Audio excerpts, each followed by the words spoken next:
Morning વિદ્યાર્થી મિત્રો, અગાઉના લેક્ચરમાં આપણે સ્વાધ્યાય 5.1 છે શરૂઆત કરી હતી. એમાં આપણે આલેખના આધારેના દાખલાઓ છે જોયા હતા. હવે સ્વાધ્યાય 5.1 માં બે પ્રશ્નો આપણે બાકી છે, જેમાં પ્રશ્ન 1 અને છેલ્લો પ્રશ્ન 5 છે એ બાકી છે. તો આપણે એમાં પહેલો પ્રશ્ન જોઈએ. તો એમાં તમને થોડા પ્રશ્નો આપેલા છે કે કઈ માહિતી છે તો આપણે એનો આલેખ છે એ દોરી શકીએ. આપણે આલેખના પ્રકાર જોયા હતા: સ્તંભાલેખ, લંબાલેખ, દ્વિલંબાલેખ. અને હવે એના પછી આપણે આ ટોપિક પૂરો થઈ ગયા પછી આપણે જે સમજશું એ હશે વર્તુળ ચાર્ટ અથવા તો પાઈ ચાર્ટ. આમ માહિતીને આપણે આલેખ દ્વારા અથવા તો વર્તુળ દ્વારા છે એ સમજી શકીએ છીએ અથવા તો સમજાવી શકીએ છીએ. તો પહેલો પ્રશ્ન એમાં કીધો કે આપેલી સંખ્યા છે એમાંથી આપણે કઈ જે માહિતી છે એનો આપણે આલેખ છે એ દોરી શકશું. તો આલેખ દોરવા માટે થોડુંક નિયમો છે એ ચોક્કસ હોય, જેમ કે માહિતીના જે આંકડા છે એ નિશ્ચિત હોવા જોઈએ. બરાબર, હું એમ કહી દઉં કે ભારતમાં આટલી વસ્તી છે તો આપણે એનો આલેખ છે એ દોરી શકાય. આ ઝાડમાં આટલા પાન છે તો એની આલેખ છે એ દોરી શકાય. પણ અમુક માહિતી એવી હોય છે કે જે ખાલી સેન્ટેન્સ આપી દેવામાં આવે છે, બાકીની માહિતી કોઈ આપવામાં આવતી નથી, તો આપણે એનો આલેખ દ્વારા સમજાવી શકતા નથી. તો એવી જ રીતના જ પહેલો પ્રશ્ન છે કે ટપાલીના થેલામાં રહેલ જુદા જુદા વિસ્તારના પત્રોની સંખ્યા. હવે એવું કીધું કે ટપાલીનો જે થેલો છે એમાં આટલા પત્રો છે તો એને આલેખ દ્વારા સમજાવી શકાય. પણ એને એવું કીધું કે વિસ્તારો છે એમાં પત્રોની સંખ્યા છે. હવે એના બેગમાં કેટલી સંખ્યા હોય એમ કેમ ખબર પડે? ઈ જુદા જુદા વિસ્તારોમાં એ જતો હોય તો એમાં 5 ટપાલ હોય, 10 હોય, તેવી રીતે જુદા જુદા સંખ્યા હોય, પણ હવે સંખ્યા આપણને કીધી નથી, તો આપણે એનો આલેખ છે એ દોરી શકતા નથી. ઓકે, આલેખ દોરી શકતા નથી કારણ કે ટપાલીએ કીધું જ નથી કે મારા થેલામાં આટલી ટપાલો છે. જો ટપાલોની સંખ્યા કહેવામાં આવે તો એનો આલેખ છે એ દોરી શકાય. એવી જ રીતે રમત સ્પર્ધાના સ્પર્ધકોની ઊંચાઈ. હવે તમે કહો આપણે દાખલા તરીકે કોઈ ગેમમાં પાર્ટ લઈએ છીએ, ત્યાં આપણે ઊંચાઈ છે માપવામાં આવે છે. તો જેટલા વિદ્યાર્થીઓ છે એ બધા વિદ્યાર્થીઓની ઊંચાઈ છે એનો આપણે આલેખ છે એ દોરી શકીએ. દાખલા તરીકે મારી ઊંચાઈ છે એ 5 ફૂટ છે તો હું 5 ફૂટે આલેખ દોરી શકું. એટલે એ ઊંચાઈના જે નંબર આવે છે તો એની આપણે આલેખ છે એ દોરી શકાય. તો આલેખ દોરી શકાય. 5 કંપનીઓ દ્વારા ઉત્પાદન થયેલ કેસેટની સંખ્યા. હવે જો આમાં પણ 5 કંપની, કઈ 5 કંપની? ખાલી નંબર કીધું 5 કંપની, પણ એ દરેક 5 કંપનીએ કેટલી કેસેટનું ઉત્પાદન કર્યું છે, પહેલીએ કેટલું કર્યું છે, બીજીએ કેટલું કર્યું છે, ટોટલ કેસેટ કેટલી ભેગી થઈ હશે, એના વિશે કોઈ જ માહિતી આપણને આપી નથી. ખાલી એટલું કીધું કે 5 કંપની છે જે ઈ કેસેટ બનાવે છે. તો એ 5 કંપની આંકડાકીય માહિતી આમાં નથી આપી, તો આપણે આલેખ છે એ કેવી રીતે દોરી શકીએ? તો આમાં આપણે આલેખ છે એ દોરી શકતા નથી. તો આલેખ દોરી શકાય નહીં. બરાબર. એના પછી રેલવે સ્ટેશને સવારે 7 વાગ્યાથી સાંજના 7 વાગ્યા દરમિયાન ટ્રેનમાં મુસાફરી કરનાર મુસાફરોની સંખ્યા છે એ કહેવાય. સવારના 7 થી લઈને સાંજના 7 વાગ્યા સુધી, દાખલા તરીકે આપણે 7 થી 8 ની વાત કરીએ તો 7 થી 8 માં પ્લેટફોર્મ ટિકિટ છે એ કેટલા લોકોએ લીધી હશે? તો એ કોને ખબર હોય કે જ્યાંથી આપણે ટિકિટ ભરીએ છીએ, આપણે પ્લેટફોર્મ ટિકિટ લઈએ છીએ, તો એની માહિતી છે એ ચોક્કસ થાય કે 7 થી 8 માં આટલા લોકો છે એને પ્લેટફોર્મ ટિકિટ છે એ લીધી છે, 8 થી 9 માં આટલા લોકોએ પ્લેટફોર્મ ટિકિટ લીધી છે. તો એવી રીતે સવારથી લઈને સાંજ સુધીમાં કેટલા લોકોએ પ્લેટફોર્મ ટિકિટ લીધી છે તો એની માહિતી આપણે આલેખ દ્વારા સમજાવી શકીએ કે 7 થી 8 માં 12 જણા હતા, 8 થી 9 માં 20 જણા હતા. તો એનો આલેખ છે આપણે દોરી શકીએ. તો અહીંયા આપણે શું લખવાનું કે આલેખ દોરી શકાય. બરાબર, ખ્યાલ આવ્યો? કોનો આલેખ છે એ દોરી શકાય, કોનો આલેખ છે એ નથી દોરી શકાતો. તો આ જે આલેખ આપણે લખ્યું કે આલેખ છે એ દોરી શકાય, પણ એને કયા આલેખ દ્વારા સ્તંભ આલેખ દ્વારા, પછી લંબ આલેખ દ્વારા, દ્વિલંબ આલેખ દ્વારા કે વર્તુળ ચાર્ટ.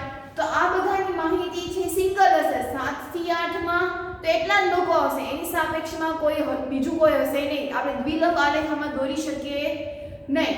ત્યાર પછી તો કે સ્તંભ આલેખ.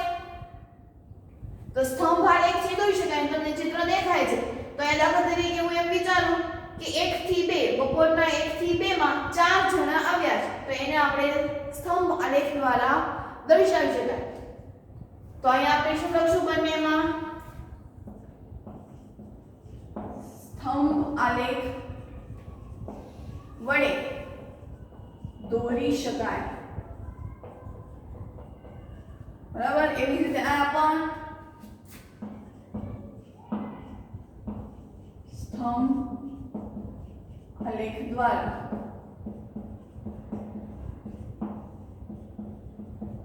દોરી શકાય. ખ્યાલ આવ્યો પહેલો પ્રશ્ન?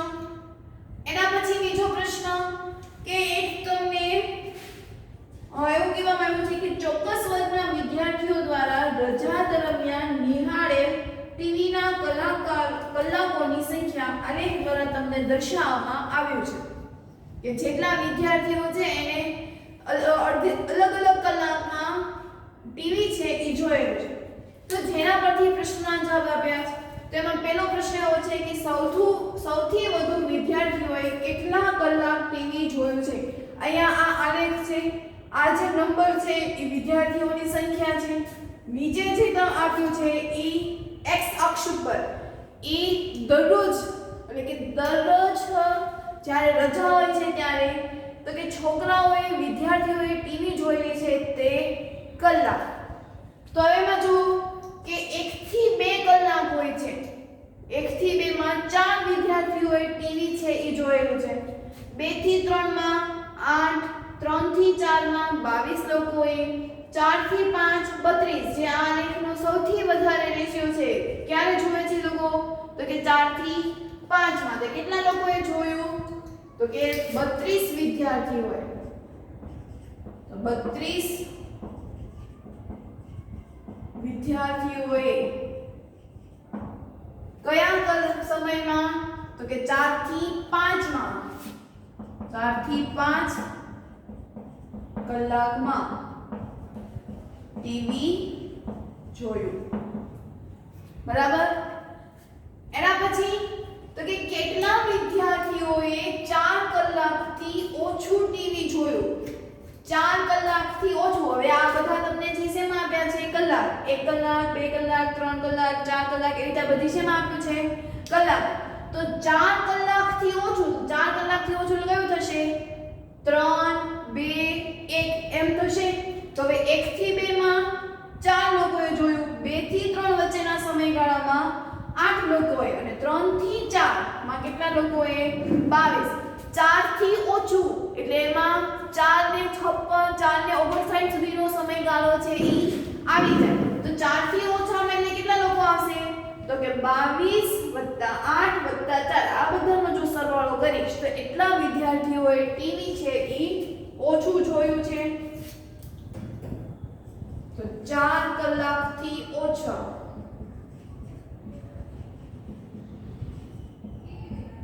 એટલે 4 + 8 + 22, 22 + 8 30, 30 + 4 34. તો 34 વિદ્યાર્થીઓએ ઓછું ટીવી જોયું છે.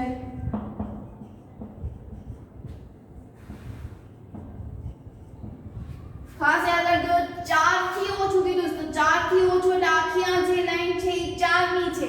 તો 4 થી ઓછું એટલે એમાં 22, 8 અને 4 નો પણ સમાવેશ છે ઈ થઈ જાય. હવે એવું કીધું કે કેટલા વિદ્યાર્થીઓ છે કે જેણે 5 કલાકથી વધુ ટીવી જોયું. હવે 5 કલાકથી વધુ હોય એમાં કેટલા વિદ્યાર્થીઓ છે? તો કે 8 + 6. 5 કલાકથી વધારે એટલે 5 થી 6 આવે, 6 થી 7 આવે. એમાં આ 32 છે એ આવે નહીં. ખાસ યાદ રાખજો 1 થી 2 આ આખો જે બ્લોક છે ઈ 4 નો છે, જે 1 થી 2 નો છે. 2 થી 3 માં આ, 3 થી 4 માં 22 લોકો, તો આ 4 થી ઓછું કીધું એટલે 22 નો સમાવેશ થશે, પણ આપણને 5 કલાકથી વધુ કીધું છે. 5 કલાકથી વધુ એટલે 5 થી 6 આવે, બરાબર. 5 પછી તો 5 કલાક પછીની કઈ મિનિટ આવશે? તો કે 5 ને 1 5 ને 2 તે 5 કલાકથી વધુ કહેવાય. તો 5 કલાકથી વધુ એટલે એમાં ફક્ત 8 + 6 નો સરવાળો રહેશે. તો કે 8 + 6 એટલે 14. તો 14 વિદ્યાર્થીઓએ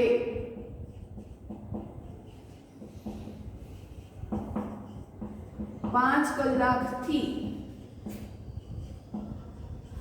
વધુ ટીવી જોયું, બરાબર. ખ્યાલ આવ્યો? ઓછું ક્યારે, વધુ ક્યારે? 4 કલાકથી ઓછું એટલે ક્યારે થશે? 5 કલાકથી વધુ એટલે કેવી રીતે થશે? અહીંયા જે તમને આપ્યો છે સમયગાળો એ તમને કલાકમાં આપ્યો છે. અહીંયા જે કોઈ સંખ્યા આપી છે એ વિદ્યાર્થીઓની સંખ્યા છે. હવે તો આના આધારે આપણે આલેખ વિશેના પ્રકારો અને એનો ઉપયોગ છે એ કેવી રીતે કરી શકાય, ક્યારે કરી શકાય એના વિશે આપણે સમજ્યા હતા. આલેખ છે એના પ્રકારોમાં આપણે જોયું હતું તો કે ચિત્ર આલેખ, પછી સ્તંભ આલેખ, પછી દ્વિસ્તંભ આલેખ અથવા તો દ્વિલંબ આલેખ, લંબ આલેખ અને વર્તુળ ચાર્ટ એટલે કે પાઈ ચાર્ટ વિશે છે. તો હવે જે આપણે સમજવાનું છે એ પાઈ ચાર્ટ વિશે છે એ સમજવાનું છે. તો સમજીએ એનો ઉપયોગ કેવી રીતે કરાય છે. તો આ વર્તુળ આલેખ અથવા આ વર્તુળ આલેખને આપણે પાઈ ચાર્ટ પણ કહીએ છીએ. તો આ વર્તુળ આલેખ છે એ આપણે કેવી રીતે અને ક્યારે ઉપયોગ કરવાનો? તો કે સમગ્ર માહિતી છે જો આપણે એને એક જ આલેખમાં દર્શાવવો હોય તો આપણે એને વર્તુળ આલેખ અથવા તો પાઈ ચાર્ટ દ્વારા છે એ દર્શાવી શકાય છે. અહીંયા વર્તુળ આલેખ અને પાઈ ચાર્ટ બંને એક જ પ્રકારના આલેખ છે. તો અહીંયા આપણે વર્તુળ આલેખ છે એ સમજવાનું છે. તો વર્તુળ આલેખ હોય તો એમાં એના વર્તુળનો જે કોઈ સરવાળો છે એ કેટલા થતા હશે? તો કે 360 અંશ છે એ થાય છે. એનું જે આખું ચક્ર છે એ કેટલા અંશનું બને છે? તો કે 360 અંશ. આપણે જોયું હતું કે ત્રિકોણના ત્રણેય ખૂણાનો સરવાળો છે કેટલો થાય છે? 180. ચતુષ્કોણ હોય તો 360 અંશ. તો એવી જ રીતે આ વર્તુળ આલેખ છે એને આપણે 360 અંશ કોઈ પણ માપ હોય છે તો આપણે એને વર્તુળ આલેખમાં જો દર્શાવવું હોય તો એને આપણે ડિગ્રીમાં છે એટલે કે અંશ માપમાં છે એ ફેરવવું પડે છે. ખૂણા હોય તો એનો કોઈ પ્રોબ્લેમ નથી થતો, પણ જ્યારે કોઈ માહિતી આપેલી હોય છે, કોઈ સંખ્યા આપેલી હોય છે અને આપણે એને જો વર્તુળ આલેખમાં દર્શાવવું હોય તો એ જે ખૂણાને છે એને અંશ માપમાં ફેરવવું પડે છે. તો અહીંયા વર્તુળ આલેખની તો પહેલા તો આપણે વ્યાખ્યા છે લખીએ કે વ્યાખ્યા છે શું થશે? તો કે માહિતીના એક જ વર્તુળ ભાગ દર્શાવે. માહિતીને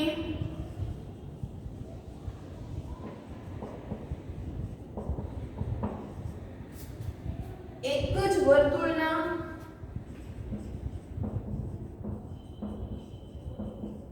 ભાગ સ્વરૂપે દર્શાવી શકીએ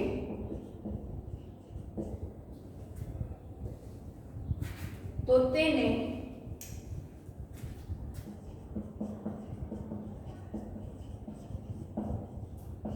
વર્તુળ આલેખ અથવા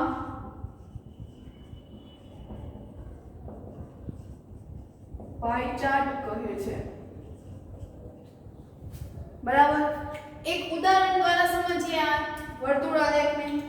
દાખલા તરીકે એક વિદ્યાર્થી છે એનો આ એક સમયગાળો છે.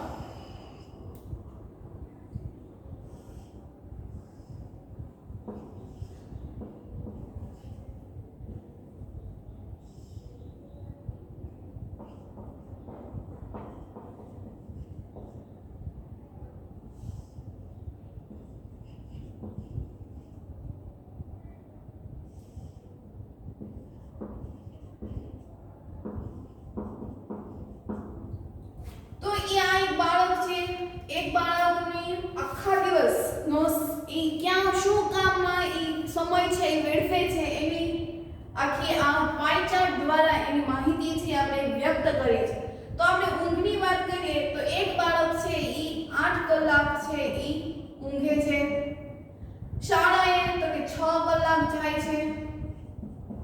રમે છે કેટલી કલાક? તો કે 3 કલાક. કોઈ અન્ય કામમાં વ્યસ્ત હોય તો ઈ પણ 3 કલાક. એનું હોમવર્ક કરતો હોય તો ઈ 4 કલાક છે ઈ એનું હોમવર્ક છે ઈ કરે છે. બરાબર? તો આપણે આને બધાને એને સમયગાળો છે આ કલાકમાં આપ્યું છે પણ આપણે એને સમયગાળા સ્વરૂપે જો આપણે એને સમજવું હોય સામાન્ય માહિતી સ્વરૂપે તો ત્યારે એનું કેવી રીતે કરવાનું? તો એની માટે તમે ખાસ ધ્યાન રાખજો કે પહેલા તો આપણે જેટલી કલાક છે એ બધા જ કલાકનો શું કરી નાખવાનો? તો કે સરવાળો એટલે કે કુલ સમયગાળો બરાબર 8 + 6 + 3 + 3 + 4 એટલે કેટલી થશે? તો કે 24 કલાક. બરાબર? એને કેટલી થાય? તો કે 24 કલાક. હવે શું કરવાનું? તો કે હવે ઊંઘ માટે કેટલો સમય બગાડ્યો? કલાકમાં તો આપણે એને હવે પાઈ ચાર્ટમાં સામાન્ય રીતે છે એ દર્શાવવું છે. તો આપણે અહીંયા કરીએ કે બાળક દ્વારા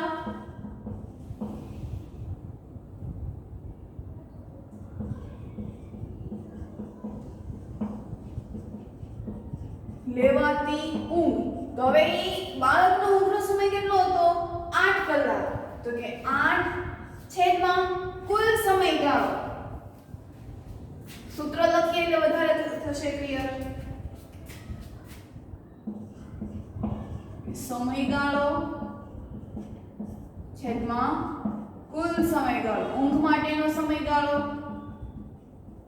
તો કે 8 છેદમાં 24 છેદ ઉડાડીએ તો 24 એટલે 8 તેરી 24 અને અહીંયા 8 1 8 8 8 કેન્સલ. શું જવાબ આવ્યો? તો કે 1/3. તો આ 1/3 એટલે કે એના આ જે ભાગ છે એ કેટલો ભાગ થયો? તો કે 1/3 જેટલો ભાગ છે આખા વર્તુળનો 1/3 ભાગ છે એને શેમાં ફેરવ્યો? તો કે ઊંઘમાં. આવી જ રીતે હું શાળા માટે લેવું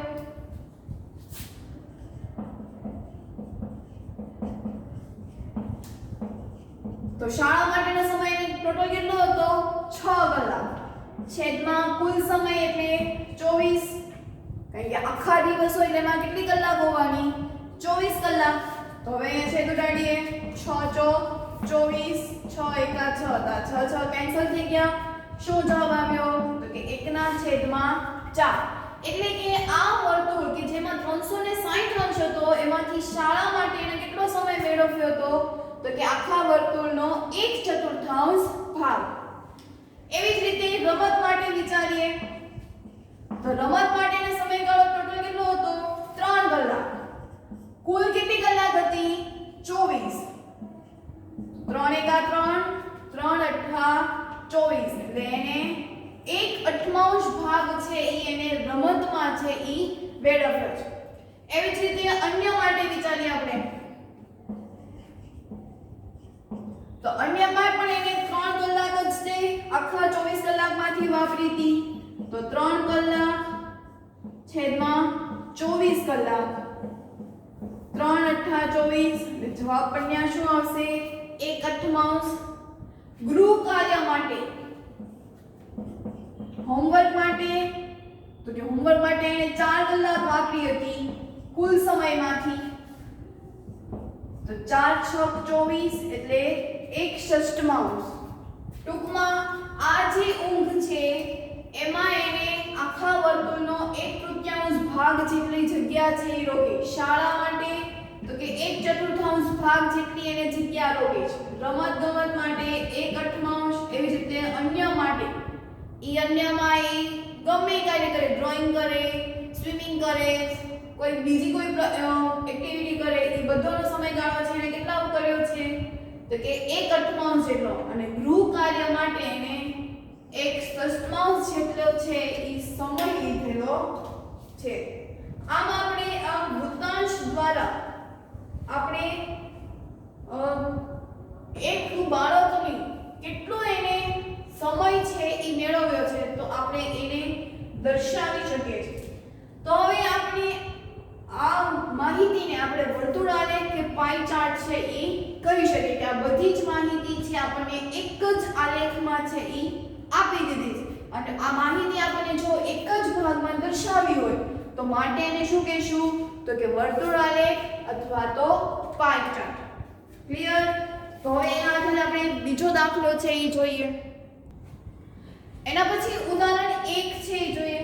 તો આ જે તમને પાઈ ચાર્ટ આપ્યો છે એમાં વિવિધ વસ્તુઓનો ખર્ચ જે આપણને ટકાવારીમાં આપ્યો છે અને કુટુંબની માસિક બચત દર્શાવતો પાઈ ચાર્ટ છે. એટલે કોઈ પણ કુટુંબ હોય તો એનો આટલો ખર્ચ છે એ હોય છે. એમાંથી 25% હોય છે એ ખોરાકનો ખર્ચ હોય છે, 10% હોય તો એ કપડાનો હોય, 15% છે એ એની બચત કરતા હોય, 20% છે એટલે કે અન્ય હોય, કોઈ ખર્ચ છે એ આવી ગયો હોય, કોઈ રિપેરિંગ કામ છે એ આવી જતું હોય તો એનો ખર્ચ છે એ 20% છે.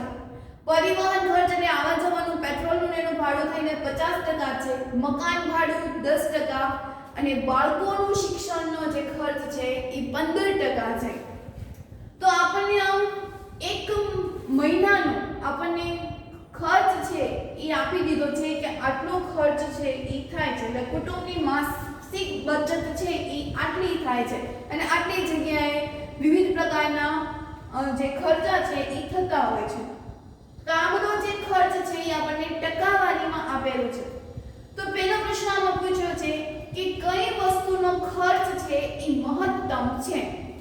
તો તમે જુઓ કે કપડાનો ખર્ચ 10%, બચત 15% થાય છે, કોઈ અન્ય ખર્ચ છે જે 20% થાય છે, પરિવહન કે જે 5% થાય, મકાન ભાડું 10%, બાળકોનું શિક્ષણ 15% થાય છે. તો આમાં સૌથી વધારે ખર્ચ શેમાં થાય છે તો કે ખોરાકમાં. આન્સર શું આવશે? ખોરાક.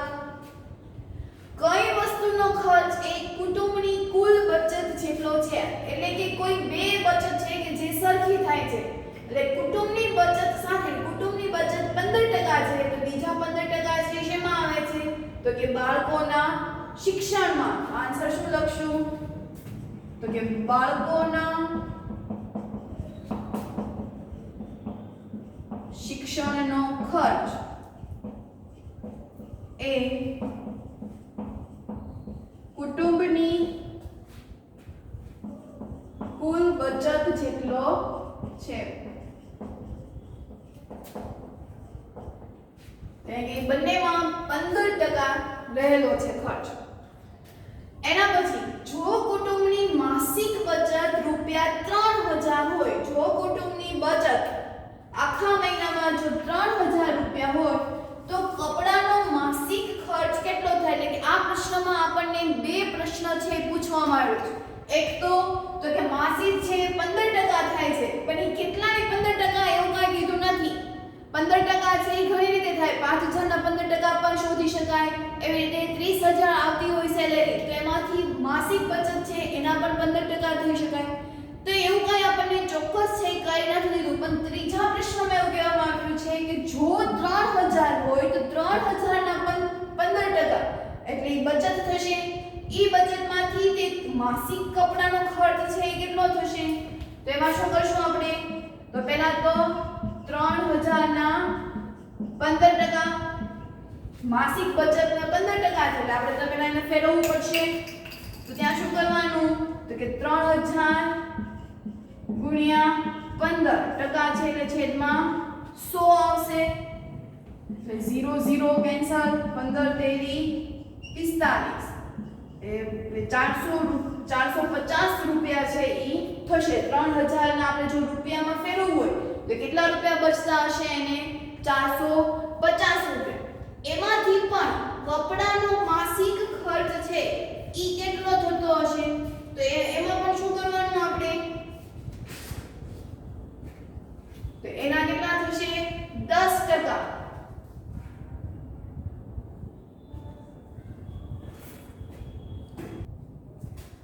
અહીંયા આપણે 3000 ના નહીં 3015% છે ઈ બચત થાય છે. 3015% બચત છે ઈ થાય છે. શું કરવાનું? ત્રિરાશિ આપણે મૂકવી પડશે કે 3000 15% છે ઈ બચત થાય. તો જ્યારે આપણે 100% જો બચત કરવી હોય તો કેટલા રૂપિયા થશે? બરાબર, એટલે 3000 ગુણ્યા 100/15. હવે આનો જે જવાબ આવશે આપણે હવે છેદ ઉડાડી નાખીએ. 15 દુ 30 એટલે 200 ગુણ્યા 100 એટલે કેટલા થશે? તો કે 20000. બરાબર, 20000 રૂપિયા. હવે આપણે એને રૂપિયામાં જે ફેરવી નાખ્યા એના હવે કપડાનો માસિક ખર્ચ કેટલો થાય? એટલે કપડાનો માસિક ખર્ચ એટલે કેટલો આપ્યો છે? 10%. એટલે 20000 ના પાછા 10%. 20000 ના 10%. 20000 ગુણ્યા 10/100.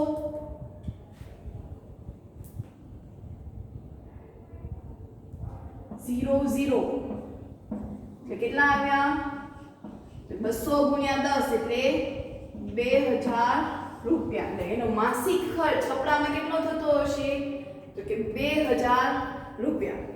બરાબર, એના આધારે હવે આપણે સ્વાધ્યાય 15.1 નો પહેલો પ્રશ્ન છે એ જોઈએ. એના પછી સ્વાધ્યાય 5.2 માં પહેલો પ્રશ્ન, તો એમાં પણ તમને પાઈ ચાર્ટ છે આપવામાં આવ્યું છે. તો કે શહેરના યુવા વર્ગને ગમતા વિવિધ પ્રકારના સંગીત વિશે એક મોજણી કરવામાં આવી છે. મોજણી એટલે કે એક પ્રકારનો સર્વે એમાં કરવામાં આવ્યો છે. તો અહીંયા તમને પાઈ ચાર્ટ છે એ આપેલો છે ને પાઈ ચાર્ટ મુજબ તેના પરિણામો છે એ પણ મળ્યા છે. તો એના પ્રશ્નોના જવાબ આપવામાં પહેલો પ્રશ્ન એવો છે કે જો 20 યુવાનોને શાસ્ત્રીય સંગીત પસંદ કરે છે તો કેટલા યુવાનોની મોજણી કરી હતી? અહીંયા આપણને સર્વે આપ્યો છે પણ કેટલા લોકોનો સર્વે આપ્યો છે એવું કાંઈ કીધું નથી. ખાલી આપણને ઈ સર્વે છે એ આપણે શોધવાનું છે કે આટલા લોકો હતા ત્યારે એનાથી લોક સંગીત પસંદ કરનારા યુવાનો છે એ 30% છે. હળવું સંગીત પસંદ કરનારા યુવાનોની સંખ્યા 40% છે. એટલે આપણે યુવાનોની સંખ્યા છે એ શોધવાની છે. તો એમાં આપણને પેલું પૂછ્યું કે 20 યુવાનો, જો 20 યુવાનોએ શાસ્ત્રીય સંગીત પસંદ કર્યું હોય તો એની મોજણી છે એ કેટલા લોકોની થઈ હશે? તો આમાં આપણે શું કરશું? તો પહેલા તો શાસ્ત્રીય સંગીત એટલે શું છે એનું ટકાવારી, તો કે 10%. તમે અહીંયા જુઓ ટકા હંમેશા કેટલા હોય? 100 હશે. તો આ બધાનો જ સરવાળો છે એ 100 થઈ જશે. 40 + 30 70 70 + 10 80 80 + 20 એટલે 100. આની ટકાવારી છે જો 100 છે ઈ થઈ ગઈ છે.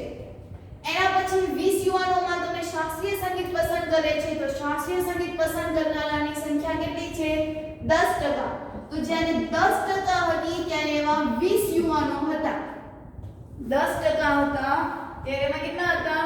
20 યુવાનો. તો ટકા તો હંમેશા કેટલા હોય? 100. તો ટકાની નીચે શું આવશે? ટકા. તો 100% હોય ત્યારે યુવાનોની સંખ્યા છે એ કેટલી થશે? બરાબર, ટકામાં થી આપણે શેમાં ફેરવવાના છે? તો કે સંખ્યામાં.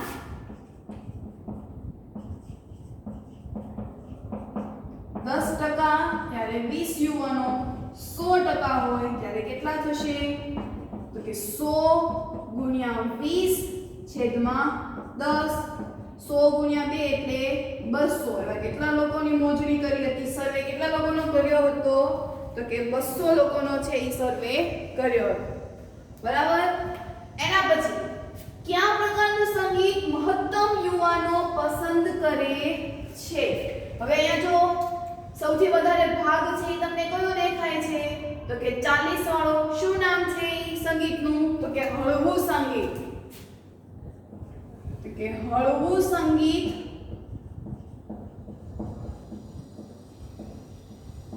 પસંદ કરનાર યુવાનો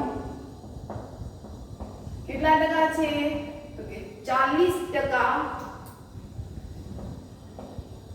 પસંદ કરે છે. બરાબર, એના પછી જો કોઈ કેસેટ કંપની આ સંગીતની 1000 સીડી તૈયાર કરે, કોઈ કંપની આ જ સંગીતની 1000 સીડી કરે દરેક પ્રકારના સંગીત માટે કેટલી સીડી છે એ તૈયાર થશે. એટલે જો હળવું સંગીત પસંદ કરનારા 40% હતા, તો આ કોઈ કંપની છે એ હળવા સંગીતની 40% જો સીડી બનાવે તો ટોટલ છે એ કેટલી સીડી છે એ બનશે. તો આમાં પહેલા તો આપણે બધા માટેનું પૂછ્યું છે. શરૂઆત આપણે છે એ ક્યાંથી કરશું? તો કે પહેલા તો આપણે હળવા સંગીતથી કરીએ.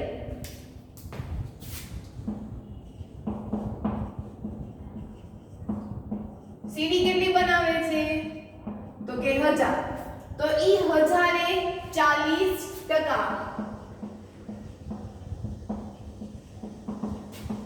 એટલે 1000 ગુણ્યા 40% છે એટલે છેદમાં 100 મૂકવા પડશે. 0 કેન્સલ એટલે 100 ગુણ્યા 4 એટલે કેટલી સીડી બનાવશે? તો કે 400 સીડી છે એ હળવા સંગીતની બનાવશે. એના પછી લોક સંગીત માટે બધાની 1000 જ તે સીડી છે એટલે એમાં પણ 1000 ના હવે કેટલા છે લોક સંગીતના? 30%. 1000 ના 30% 1000 ગુણ્યા 30 છેદમાં 100 0 કેન્સલ 100 ગુણ્યા 3 એટલે 300. તો 300 સીડી છે એ લોક સંગીતની તૈયાર થશે. એવી જ રીતે શાસ્ત્રીય સંગીત.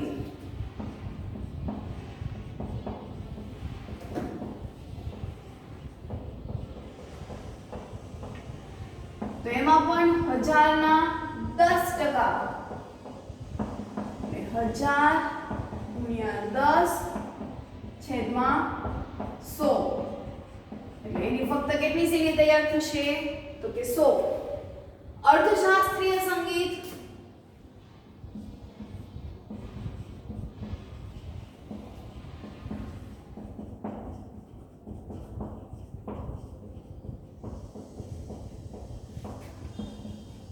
તો અર્ધશાસ્ત્રીય સંગીતના કેટલા ટકા થશે?